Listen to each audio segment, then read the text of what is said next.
Hey dude, did y'all read that story about Jacob? I did. Dude, this cat wrestled with an angelic figure, you know what I'm saying? He wrestled with this angel, then the angel changed his name to Israel, and then the angel crippled his hip. They say Jacob walked with a limp and used a cane for the rest of his life. That moment when that angelic figure messed with Jacob's hip, that was some crazy stuff. Okay, so check this out. Basically, imagine you're a teenager who's been kind of a know-it-all and a bit of a trickster, and you've been trying to get your way with everyone, right? But then you have this crazy experience like wrestling with someone way tougher than you, and it shakes you to your core. So here's the breakdown of why that hip thing was a big deal.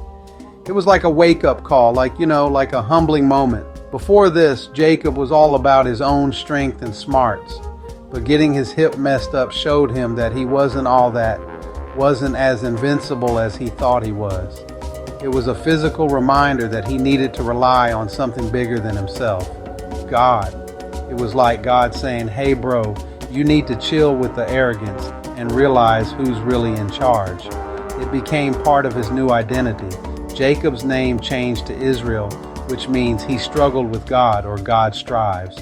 That limp wasn't just a random injury. It was a permanent physical sign that he had wrestled with God and come out way different, way stronger in faith, but a lot weaker physically. It was like a battle scar that told his story.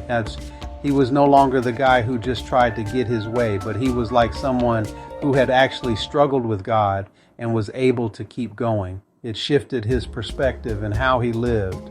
This wasn't just a one and done thing. That limp meant he couldn't walk good and he couldn't live the way he used to. He had to literally lean on something everywhere he went. He was always looking for a stick or something he could use as a cane. Like I think this, like a sign or a symbol that he would have to depend on God now.